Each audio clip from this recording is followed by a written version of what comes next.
इस Wikipedia channel में आपका स्वागत है। मैं विपुल जैन। आज आपको बताने जा रहा हूँ क्लास 10th ट्राइंगल चैप्टर जो है उसके बारे में आज हम डिस्कस करेंगे, उसके क्वेश्चन के बारे में समझेंगे। तो देखते रहिए विकिपीडिया चैनल।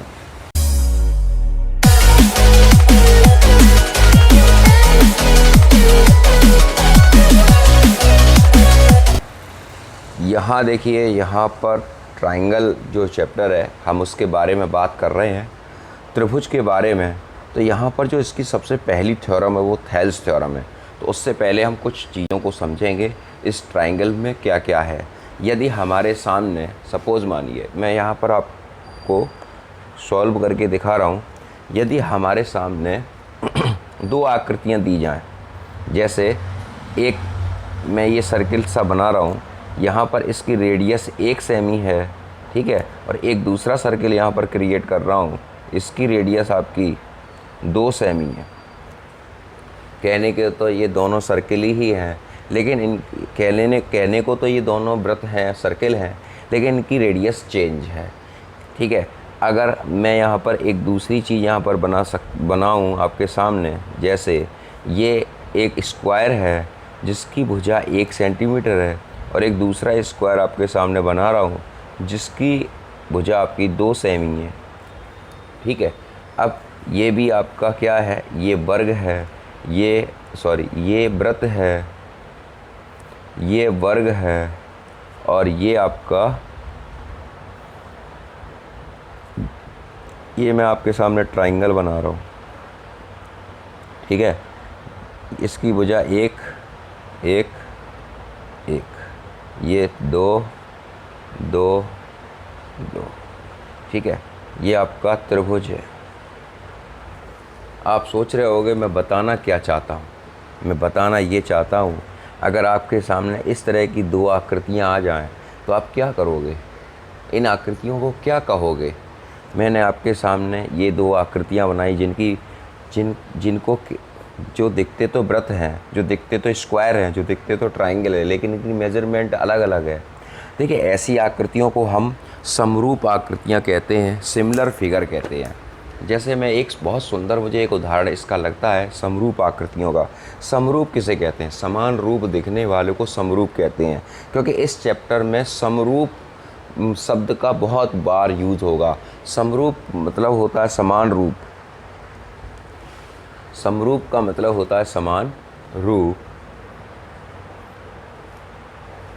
ठीक। समरूप आकृतियाँ, इनको समरूप आकृतियाँ कहते हैं क्योंकि ये आकार और आकृति में तो एक समान दिखती हैं, लेकिन ये एक समान दिखती हैं, लेकिन इनकी मेजरमेंट, इनका जो माप है वो भिन्न भिन्न होता है। जैसे एक सुंदर उदाहरण हमें जो समझ में आता है, सबसे बढ़िया उदाहरण, जैसे हमारे घर में एक ताजमहल जो एक कांच के बॉक्स में बंद है, उसको भी आप ताजमहल ही कहते हो। और एक ताजमहल वह है जो एक आगरा में बना हुआ है, जिसे शाहजहाँ ने बनवाया था, वह भी एक ताजमहल है, ठीक है। समान आकृति है लेकिन समान रूप है उसका, ठीक है। जैसे एक उदाहरण ले सकते हो कि एक एप्पल, एक 50 ग्राम का है और एक एप्पल 150 ग्राम का है, उनका मेजरमेंट अलग अलग है लेकिन आकृति सेम है। तो ऐसी आकृतियों को हम समरूप आकृतियाँ कहते हैं। बात समझ गए आप? क्योंकि आगे वाले चैप्टर में हम समरूप के बारे में डिस्कस करेंगे, ठीक है। ये आपकी समरूप आकृतियाँ हो गई। इसे समरूप आयत, समरूप वर्ग, समरूप त्रिभुज और समरूप वृत्त भी कह सकते हैं, ठीक। अब यहाँ पर इनके भुजाओं में किस तरीके से अनुपात होता है समरूप आकृतियों में, तो मैं आपको यहाँ पर बता दूँ। इस तरीके से अनुपात चलता है इनके त्रिभुज में और इनके कोणों में। किस तरीके से अनुपात चलता है उसको आप समझिए। जैसे मैंने यहाँ पर A, B और C, और ये मैं इसका नाम दे देता हूँ P, Q और R, ठीक है। आप समझने की कोशिश करना। इनकी भुजाओं में मैं अनुपात आपको बता रहा हूँ, भुजाओं में अनुपात, ठीक है। अब भुजाओं में अनुपात कैसे चलता है? ये भुजा का अनुपात इस भुजा से, ठीक है, AB upon PQ, AB upon PQ, BC upon QR बराबर AC अपॉन PR। इस तरीके से भुजाओं में अनुपात हमारा इसमें साथ चलता है, ठीक है, आप समझ गए मेरी बात को। इस तरीके से समानुपातिक भुजाएं चलती हैं। अच्छा, एंगल के साथ अनुपात कैसे चलता है? कोण के साथ, कोण के साथ भी अनुपात इसी तरीके से चलेगा। ठीक है, कोणों के साथ अनुपात, कोणों के पदों में किस तरीके से लेंगे? कोणों के पदों में।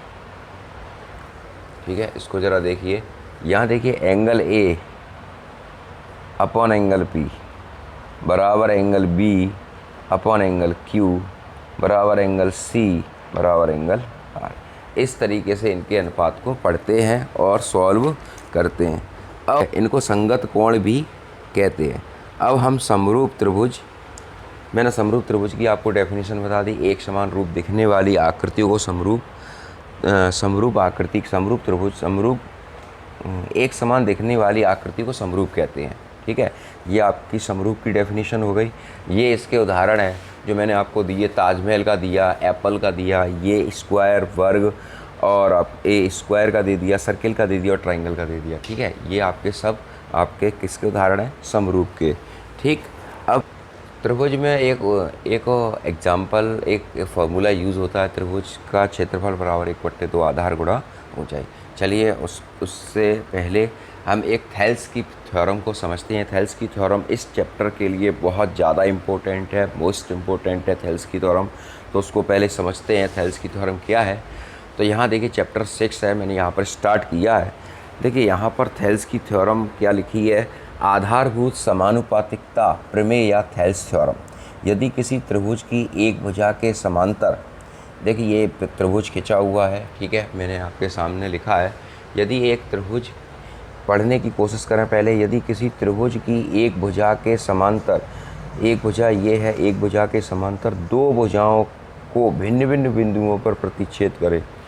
देखिए यदि एक त्रिभुज की एक भुजा ये रखी, दो भुजाएं ये हैं, भुजाओं को भिन्न भिन्न बिंदुओं पर, यहाँ पर और यहाँ पर प्रतिच्छेद करने के लिए एक रेखा खींची जाए।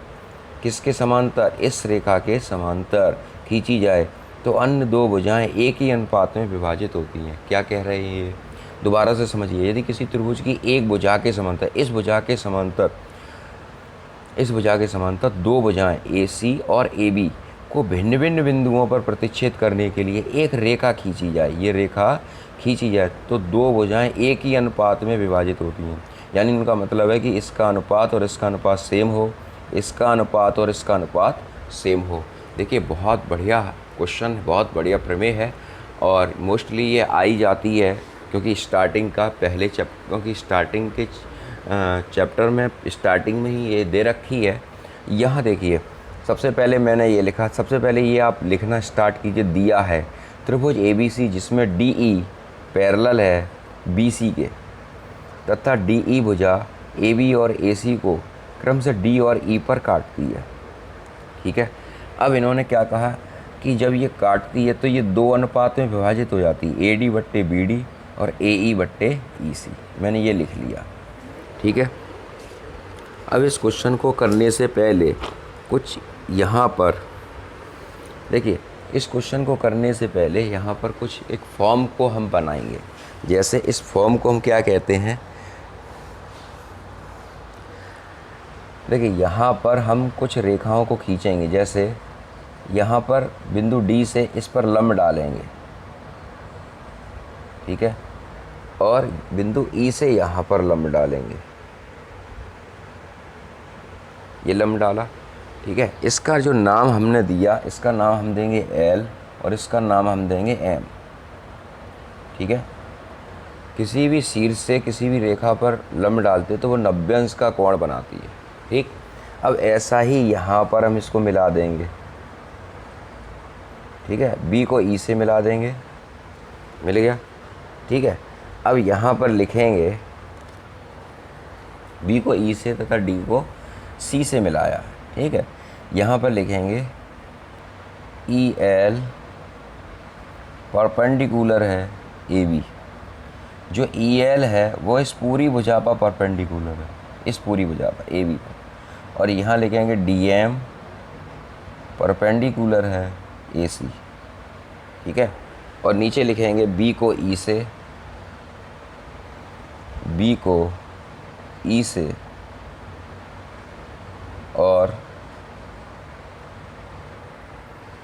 बी को ई से और सी को डी से मिलाया,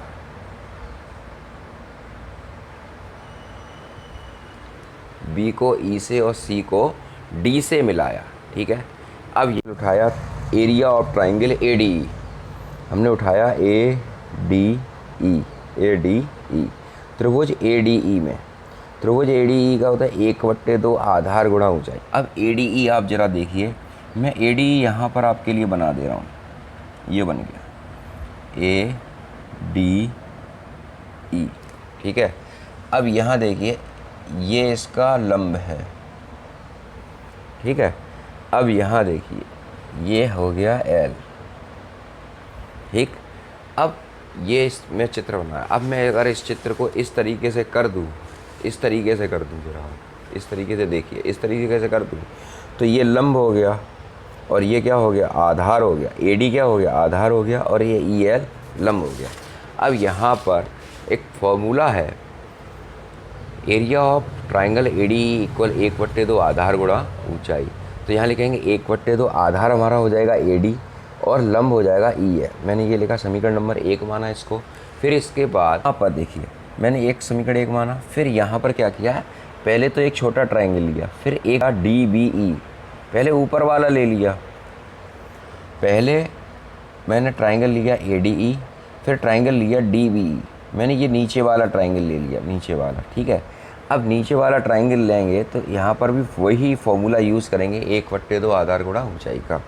तो इसका आधार तो डी बी हो जाएगा, लेकिन लंब ई एल ही रहेगा, क्योंकि ये पूरी भुजा पर हमने लंब खींचा था, ए बी पर, सिर्फ ए डी पर नहीं खींचा, पूरी भुजा पर लंब खींचा है ई एल, पूरी भुजा पर लंब खींचा ई एल। इसलिए यहाँ पर आएगा area of triangle D B बराबर 1/2 डी बी और ऊंचाई हो जाएगी ई एल, ठीक है। समीकरण नंबर 2 हो गया। अब इसी प्रकार चलिए इसी यहाँ पर समीकरण 1 और 2 हो गया। समीकरण 1 में समीकरण 2 का भाग लगाएंगे। अब area of triangle A D upon area of triangle D B बराबर 1/2 A D cross E L, A D cross D B cross E L. 1/2 से 1/2 कैंसिल किया, ई एल से ई एल कैंसिल किया, हमारे पास जो वैल्यू आई area of triangle A D upon area of triangle D B बराबर A D upon D B, समीकरण नंबर 3। अब आगे बढ़ते हैं। देखिए यहाँ पर जो हमने किया है, देखो ये क्वेश्चन ये है ए डी ई। अब यहाँ पर मैंने इधर वाला पोर्शन उठाया, मैं यहाँ पर एक छोटा सा चित्र आपको पास फिर से बना दे रहा हूँ जिससे आपको बिल्कुल अच्छे से समझ में आ जाए। ये चित्र है ए डी ई। अब यहाँ पर हमने जो लंब खींचा था, जो पूरी भुजा थी ए डी एम, ठीक है। अब ये लंब हो जाएगा और ये आधार हो जाएगा ए। तो हमने यहाँ लिखा area of triangle A D बराबर 1/2 आधार गुणा ऊंचाई, आधार गुणा ऊंचाई। तो आधार आपका ए ही है और डी एम क्या है, ये आपका आधार है, ये आपकी ऊंचाई है, ठीक है। समझ में आ रही बात को। अब यहाँ मैंने ए ई गुणा डी है। अब यहाँ देखिए, अब मैंने ये वाला ट्राइंगल उठाया डी ई सी, तो इसका आधार ये हो जाएगा सी ई, इसका आधार क्या हो जाएगा, सी ई हो जाएगा, और ऊंचाई लंब यही होगा, क्योंकि लंब मैंने यहाँ पहले से ही लिखा है डी एम परपेंडिकुलर ए सी। इस पूरी भुजा पर ए सी है, कहीं से भी कोई भी ले लें, लेकिन लंब आपका क्या रहेगा, डी एम ही रहेगा। तो मैंने यहाँ पे लिखा area of triangle E C D बराबर हाफ ई सी गुणा डी एम, समीकरण नंबर 5। समीकरण 4 का 5 में भाग लगाएंगे।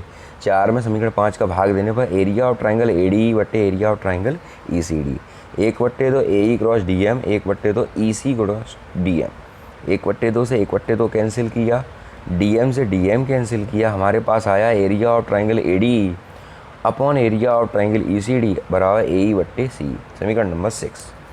अब देखिए यहाँ पर समीकरण नंबर 3 ये है, यहाँ area of triangle A D E और area of triangle D B E ये आ रहा है, जिसकी वैल्यू है हमारी ए डी बट्टे डी बी।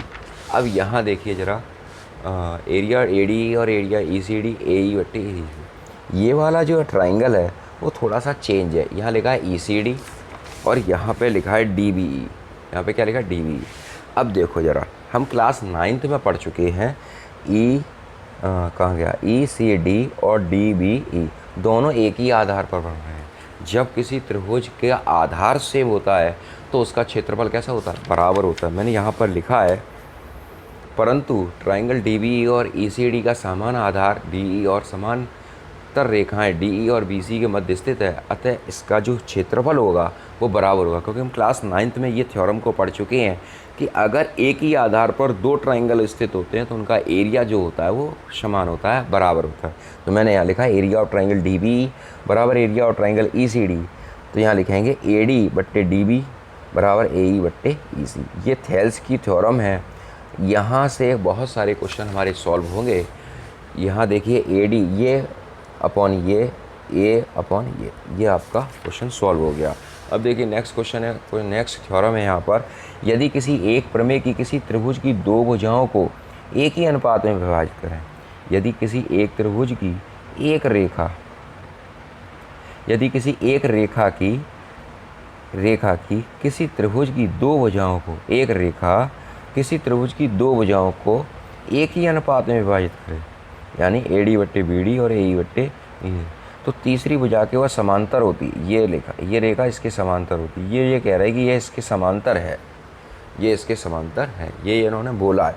चलिए हमने कैसे लिखा है यहाँ पर, त्रिभुज ए बी सी जिसमें एक रेखा एल है, ये वाली रेखा एल है, ए बी को इस भुजा को बिंदु डी तथा ए सी को ई पर इस प्रकार काटती है कि ये दो अनुपात में विभाजित करती है, ए डी बट्टे बी डी बराबर ए ई बट्टे ई सी। ठीक है, तो ये कहते हैं अगर ये दो अनुपात में विभाजित कर देती है तो ये कह रहे हैं कि ये भुजा इसके समानांतर है। हमने यहाँ लिखा डी ई पैरेलल है बी सी के। ठीक है, रचना में हमने क्या किया, रचना में हमने एक बिंदु और लिया जिसको एफ से मिला दिया। यहाँ लिखा बिंदु डी को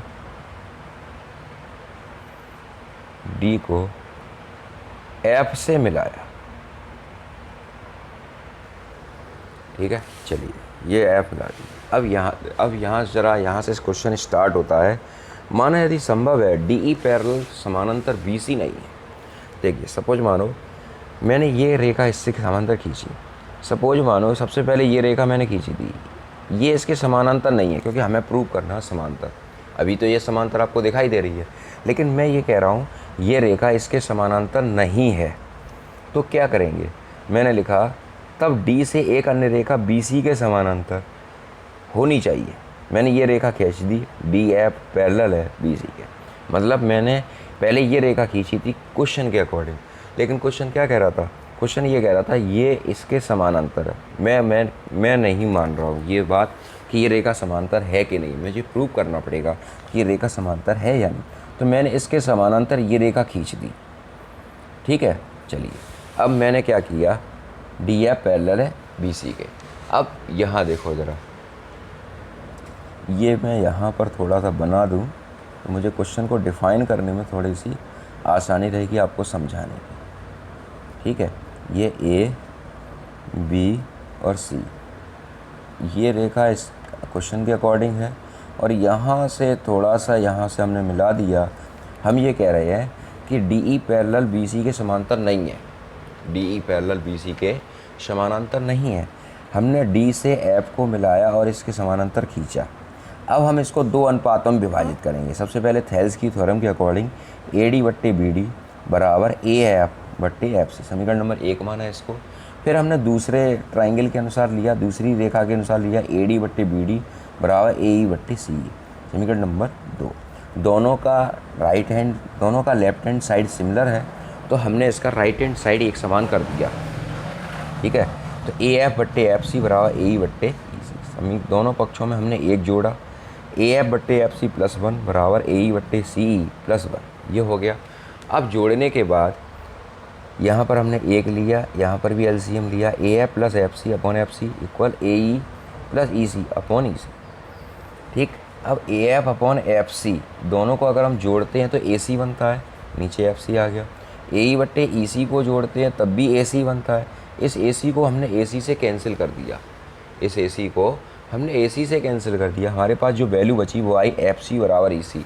यानी ये कह रहे हैं कि ये जो दूरी है एफ सी और वो ई सी के बराबर है, यानी ये वजह इसके समान है। यह तभी संभव है जब ई और एफ संपाती हैं, यानी इसका मतलब है ये एक दूसरे के ऊपर रखी हैं। संपाती का मतलब होता है कि जैसे मेरे ये दोनों हाथ दिखाई दे रहे हैं आपको, संपाती का मतलब ये है कि ओवरलैपिंग बोलते हैं इसे अंग्रेज़ी में, कि अगर हम ऊपर से देखें तो हमारा एक ही हाथ दिखाई दे रहा है, अगर हम नीचे से देखें तब भी हमें एक ही हाथ दिखाई दे रहा है, दूसरे हाथ का हमें दिखाई नहीं दे रहा। तो इसे कहते हैं ओवरलैपिंग, जबकि दो हाथ हैं अलग अलग। ठीक है, आप समझ गए मेरी बात को।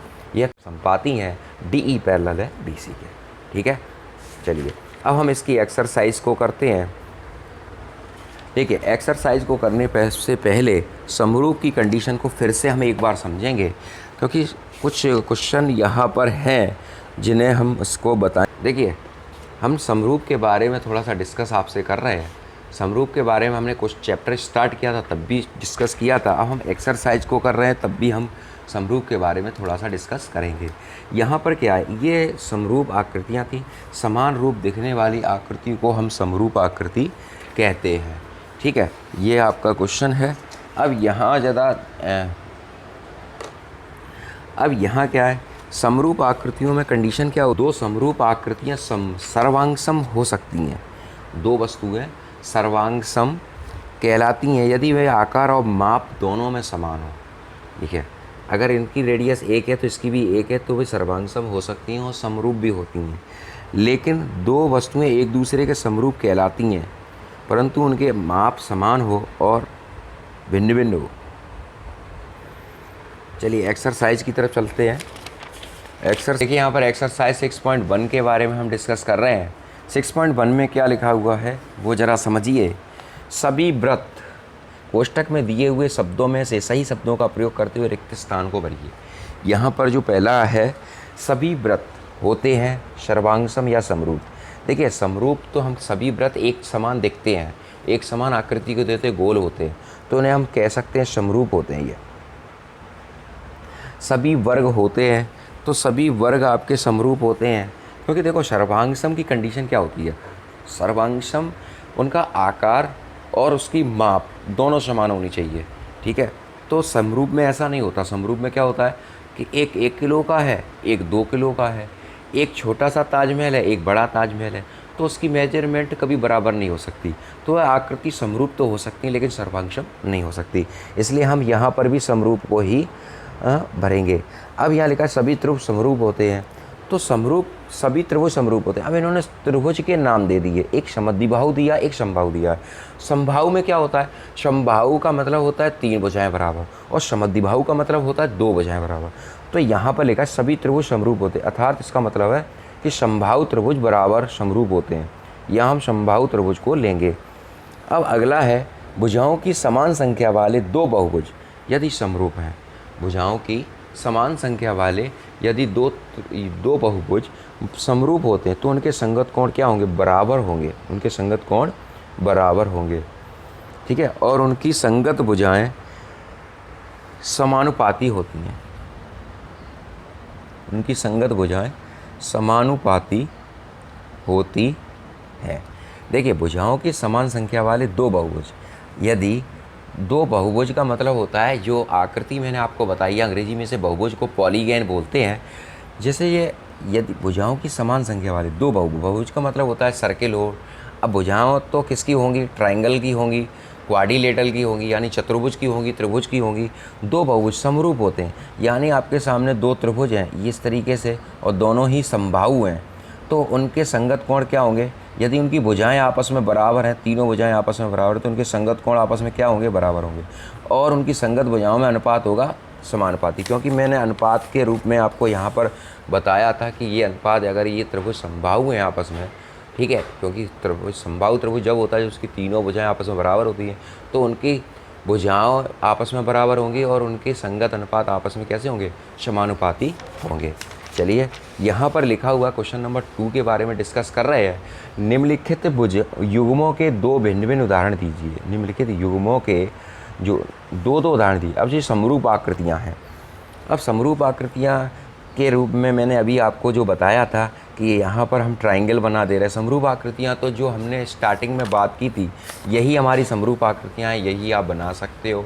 ठीक है कि ये सर्किल बना हुआ है, ये वर्ग बना हुआ है, ये त्रिभुज बना हुआ है। ठीक है, समरूप आकृतियाँ हैं। ठीक है, तो मैं इसको नहीं कर रहा हूँ, इसको आप कर लेना। सेकंड वाले क्वेश्चन को मैं आपको बता दे रहा हूँ, ऐसी आकृतियाँ जो समरूप नहीं है।